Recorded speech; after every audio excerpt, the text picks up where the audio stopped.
Questão 8. Ela versa sobre trocas de calor, física térmica. Aquecedores solares usados em residências têm o objetivo de elevar a temperatura da água até 70 graus Celsius.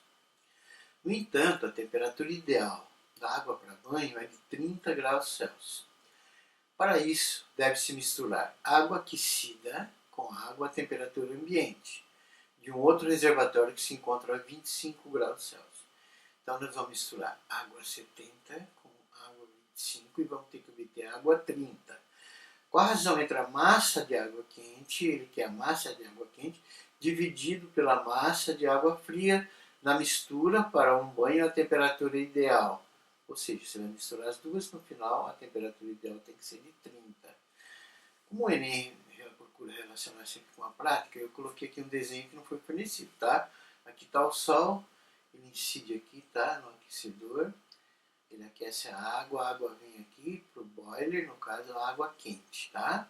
Que no nosso exemplo seria 70 graus Celsius. E aí lá da rua vem a água fria, certo? No caso 25 graus Celsius. Aí essas duas águas se misturam e vai passar para o banho e vai sair uma água de 30 graus Celsius. As alternativas, tá? Então aqui que ele quer a razão entre a massa de água quente e a massa de água fria. Resolução. Dados. Reservatório da água quente, tá? Que a gente chama de boiler.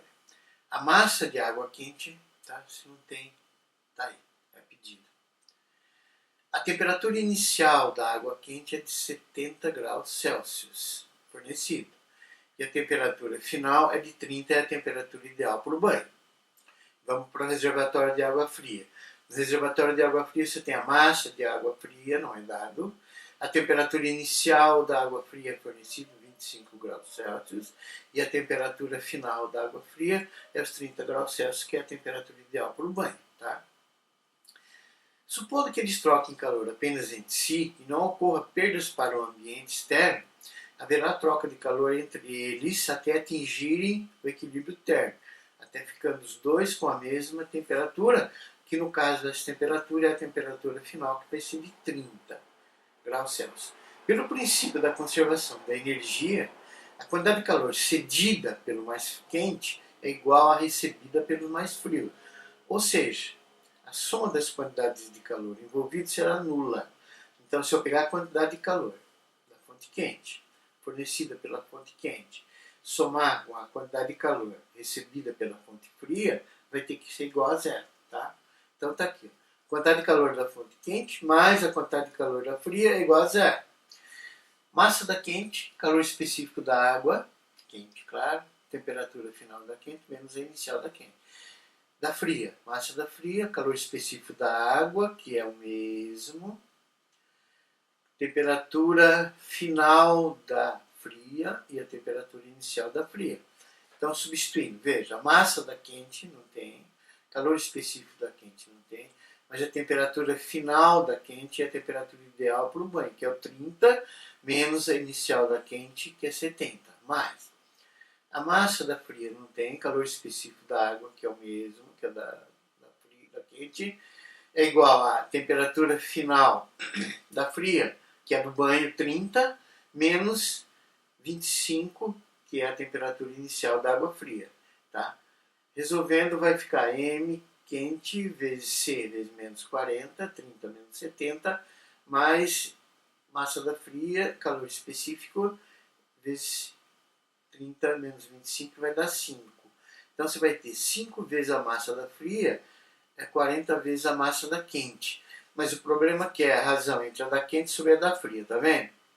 Então o que você faz? Você pega a da fria, passa para cá dividindo, e pega a da quente, a massa da quente 40, joga para lá, tá? Então o que você vai ter? Que a massa da quente sobre a massa da fria vai ser 5 sobre 40. Dividindo 5 sobre 40 vai dar 0,25, que é a razão entre a massa de água quente e a massa de água fria pedida. A alternativa correta é a B de bola.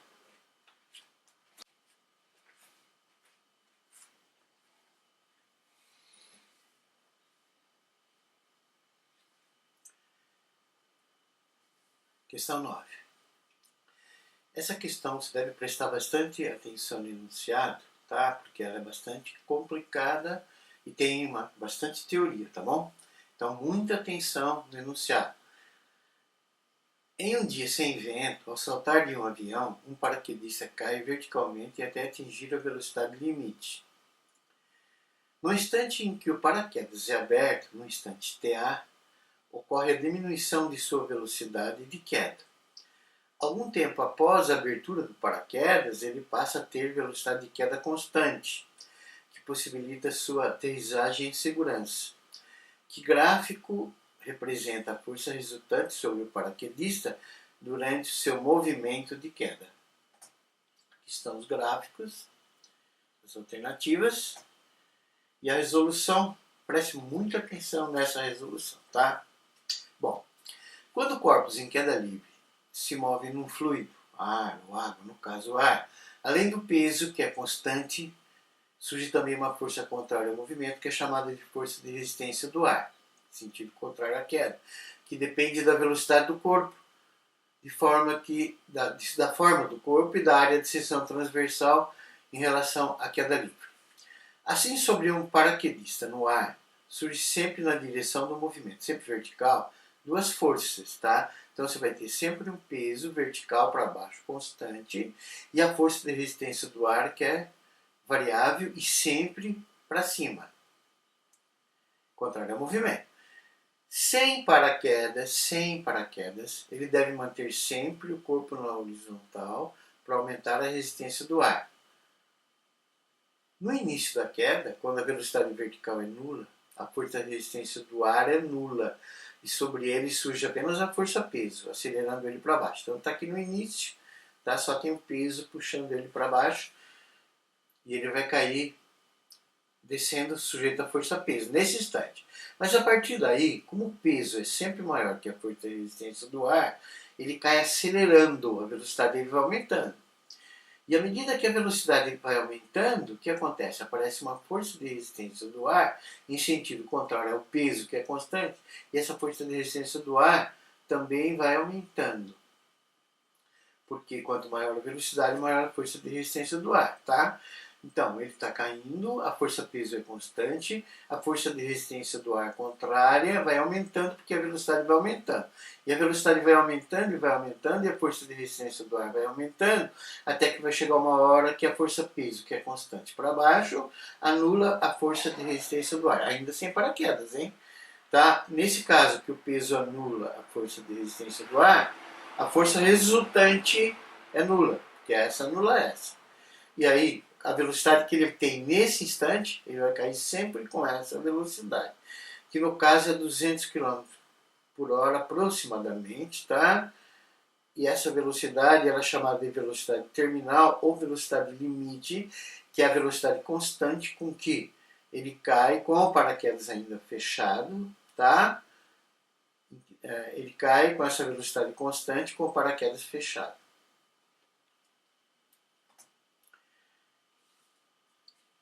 Chega uma hora que ele vai abrir o paraquedas. Quando ele abre o paraquedas, a área de contato com o ar aumenta bastante, aumentando também a força de resistência do ar. Então surge a força de resistência do ar instantaneamente contrária, que é muito maior que o peso. Então, aqui está na figura 4, ele acabou de abrir o paraquedas, ele sofre um baque e vai ter uma força de resistência do ar para cima bem maior que o peso devido à área do paraquedas, tá? Então agora a força de resistência do ar é maior que o peso. E ele vai desacelerando e a força de resistência do ar vai diminuindo. Então ele desacelera cada vez mais, tá? E a força de resistência do ar vai diminuindo. Tá? E até que vai chegar uma hora que ela iguala o peso. Quando ela iguala o peso novamente, a velocidade que ele tem nesse instante em que a força de resistência do ar igualou o peso, o que houve? Ele cai com a velocidade constante, que é a velocidade que ele tem nesse instante.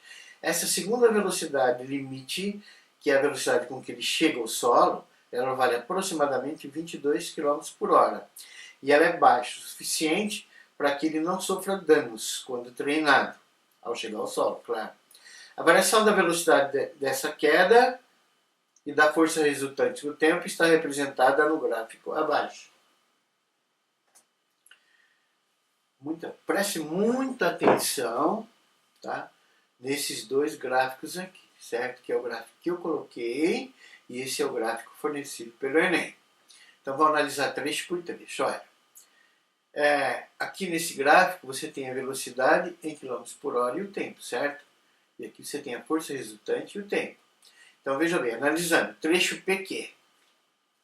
O trecho PQ é o primeiro trecho, é quando ele salta do avião com paraquedas fechado, tá? É um movimento acelerado e a velocidade vai diminuindo. E a força resultante para baixo vai diminuindo até que o peso e a força resultante, força de resistência do ar, se anulem no ponto Q, tá vendo? Então a velocidade aumenta e a força resultante vai diminuindo, porque à medida que a velocidade aumenta, a força de resistência do ar aumenta, tá? Se a força de resistência do ar aumenta, a força resultante vai diminuindo, que é o peso menos a força de resistência do ar. E a força resultante vai diminuindo até que vai chegar uma hora que elas se igualam. É esse ponto aqui, que é essa velocidade aqui, ó, ponto Q, tá vendo? No ponto Q, a resistência do ar igual ao peso. Nesse ponto ele tem uma velocidade de 220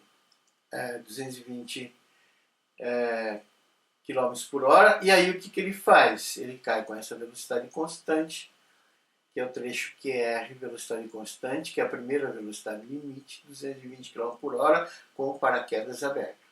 Desculpa, com o paraquedas fechado. Chega no ponto R, o que acontece? Ele abre o paraquedas, está aqui, ó. Quando ele abriu o paraquedas, instantaneamente a velocidade cai, tá? 220. A velocidade diminui instantaneamente e o que acontece? Vai surgir uma força instantânea em sentido contrário, que é o trecho RS, tá vendo? Está aqui, ó. Essa velocidade cai rapidamente, surge uma força resultante em sentido contrário. Então essa é a força resultante num sentido, e agora, devido ao fato de a resistência do ar ser muito maior que o peso, vai aparecer uma força resultante em sentido contrário, tá vendo? É negativo aqui. E aí o que acontece? O peso é constante e a força de resistência do ar agora, que é bem grande, vai diminuindo. E à medida que ela vai diminuindo, a resultante vai diminuindo, tá? A força resultante, a intensidade, o módulo da resultante vai diminuindo, vai diminuindo, tá? Que é esse trecho aqui, RS. Quando chega no ponto S, a velocidade diminuiu. Quando chegou no ponto S, tá? A força-peso igualou de novo a força de resistência do ar. E a velocidade que ele tem nesse instante, 22 km por hora, tá?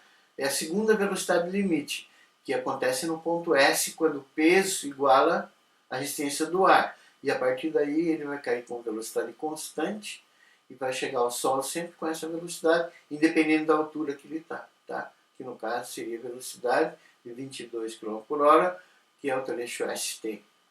Portanto, a alternativa correta é a alternativa B.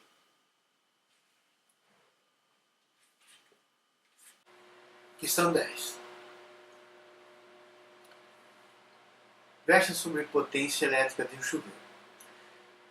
O chuveiro elétrico é um dispositivo capaz de transformar energia elétrica em energia térmica e calor, o que possibilita a elevação da temperatura da água. Um chuveiro projetado para funcionar numa tensão, numa voltagem, numa DDP de 110 volts, pode ser adaptado para funcionar em 220 volts, de modo de permanecer inalterada sua potência. Então a potência tem que ser a mesma, tá? Então ele quer pegar um chuveiro que foi projetado para funcionar em 110 volts, ligar ele no 220 volts, mas manter a potência constante, sempre a mesma potência. Uma das maneiras de fazer essa adaptação é trocar a resistência do chuveiro por outra de mesmo material. E com o A, dobro do comprimento do fio, B, metade do comprimento do fio, C, metade da seção reta do fio, a grossura, a área de seção transversal, quádruplo da área de seção reta do fio, quarta parte da área de seção reta do fio. Resolução. Se você trouxer de Santos ou outra cidade qualquer onde a tensão é 220, para São Paulo ou outra cidade qualquer, onde a tensão é 110, ou se você pegar um lugar onde tem tensão 220, levar um chuveiro para outro lugar de tensão de 110, para manter a mesma potência, sua resistência elétrica deve ser substituída por outra 4 vezes menor. Por que isso? Por causa disso. Veja, eu peguei o exemplo Santos e São Paulo. Então a potência em Santos deve ser a mesma potência que a de São Paulo. Mas a fórmula da potência é U quadrado tensão quadrada em Santos, dividido pela resistência do chuveiro em Santos, é igual a tensão em São Paulo ao quadrado pela resistência de São Paulo do chuveiro em São Paulo. Mas acontece que no problema ele quer que você passe uma de 220 para 110. Então a de Santos é 2 vezes maior que a de São Paulo. Então na de Santos aqui, tá? Eu botei 2SP ao quadrado sobre RS, USP ao quadrado sobre RSP. Aí se quadra, 2 ao quadrado é 4, USP. Então vai ficar 4USP quadrado sobre RS, é o SP quadrado sobre RSP. Da onde você tira que RSP, RS sobre 4. Porque o quadrado de São Paulo com o quadrado de São Paulo cancela. Ou seja, quando você quer pegar um chuveiro de 220 volts, ligar ele numa tensão de 110 volts, você deve pegar a resistência desse chuveiro e dividir por 4. Você deve substituir por uma resistência 4 vezes menor. Repetindo, para você passar de 220 volts para 110 volts, você tem que pegar uma resistência, mantendo a potência, tem que trocar por uma resistência 4 vezes menor. No caso do exercício, ele quer exatamente o contrário. Você passar de 110 volts para 220 volts. Então, nesse caso, a resistência elétrica deverá ser 4 vezes maior. Então, para um chuveiro de 110 volts adaptado para funcionar em 220 volts, mantendo a potência, você deve trocar a resistência por uma 4 vezes maior. Então ele deve ter uma resistência R' igual a 4R. A expressão matemática da segunda lei de Ohm. A segunda lei de Ohm diz o seguinte: se você pegar uma resistência, um fio, tá? Um fio com resistência R, então essa resistência R ela vale ρL sobre S, onde que ρ é a resistividade, que é característica do material que constitui o fio, tá? No sistema internacional ela é medida em ohm metro. L vai ser o comprimento do fio, medido em metros internacional, e S é a área de seção reta transversal, que é a grossura, a espessura do fio, medido em metro quadrado, no sistema internacional.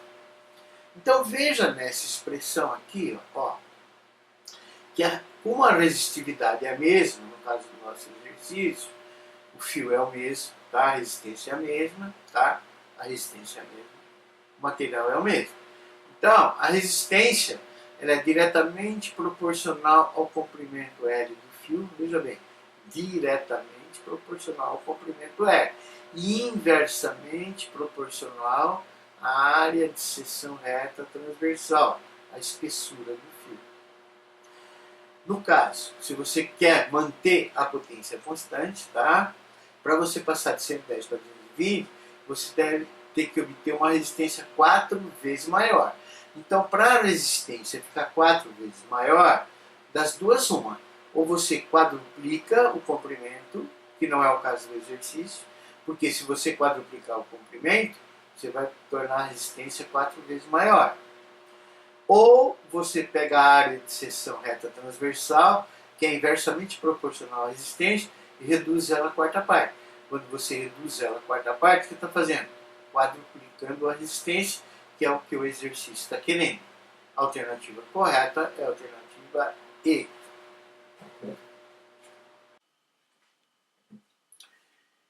Onze. É uma questão de mecânica, especificamente força de atrito. Uma pessoa necessita da força de atrito em seus pés para se deslocar sobre uma superfície.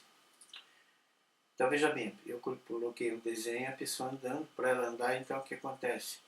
O pé dela empurra o chão para trás e o chão reage no pé dela, consequentemente nela para frente, fazendo com que ela ande. Se não houvesse o atrito, a aspereza com o solo, ela escorregaria e cairia se ela tivesse, por exemplo, sobre óleo, sobre gelo. Logo, uma pessoa que sobe uma rampa em linha reta, subindo uma rampa em linha reta, será auxiliada pela força de atrito exercida pelo chão em seus pés. O chão está reagindo no pé dela. Em relação ao movimento dessa pessoa, quais são a direção e sentido da força de atrito mencionada no texto? Perpendicular ao plano e no mesmo sentido do movimento, paralelo ao plano em sentido contrário ao movimento, paralelo ao plano e no mesmo sentido do movimento, horizontal e no mesmo sentido do movimento, vertical e sentido para cima. Resolução. Quando a pessoa sobe a rampa, seus pés aplicam no contato, como o plano da rampa, uma força de atrito menos fat, empurrando a rampa para trás. Está vendo? O pé dele está aqui, então ele empurra a rampa para trás aqui. Ó. Esse é o menos fat aqui. É aplicado, cuidado, na rampa. Hein? E essa força que empurra a rampa para trás, pelo princípio da ação e reação, reage nos pés das pessoas e, consequentemente, nela, claro, com outra força que é chamada força de atrito, que tem a mesma intensidade, a mesma direção, mas sentido contrário que a força aplicada na rampa. Tá? Então, essas duas forças constituem para ação e reação, tem a mesma intensidade, por exemplo, 5 N, 5 N, mesma direção, tá? E sentido contrário. Pode ver que uma tem sentido inclinado para cima, a outra inclinado para baixo. Observe na figura que essa força fática que move a pessoa é paralela ao plano de apoio. No caso, a superfície da rampa, e a alternativa correta é a C. Tá? Mas mesmo que ele estivesse andando no plano horizontal, essa força é sempre paralela ao apoio, ao chão, ao ponto, à superfície sobre a qual ele está se deslocando. Aí eu coloquei uma observação que pode ser importante para vocês, tá? Quando uma pessoa anda sobre uma superfície plana, além da força de atrito, plana, hein? Além da força de atrito fático, paralela ao plano de apoio, sempre paralela, como eu já disse lá atrás, existe uma força vertical e para cima perpendicular ao plano de apoio, que é a força normal N. Então, quando ele está andando, tá? Você tem uma normal perpendicular ao plano de apoio, tá vendo aqui, ó? E se você somar vetorialmente essas duas forças, a força de atrito, que é paralela ao plano, e a normal, que é perpendicular ao plano, tá? Você vai obter essa força C, força resultante, que a gente chama de força de contato, C, sobre a pessoa, que faz ele andar, tá? As reações dessas forças estão aplicadas no solo, tá? Então, veja bem, se ele empurra o solo para trás, é a força de atrito, que é a reação dessa, tá? Ele empurra o solo para baixo, que é o menos N, está aqui a reação. Então, a força de contato está aqui, ó, tá vendo? Tem mesma intensidade, mesma direção, mas sentido contrário. Só que essa está aplicada no pé da pessoa, na pessoa, e essa aplicada no apoio, no chão.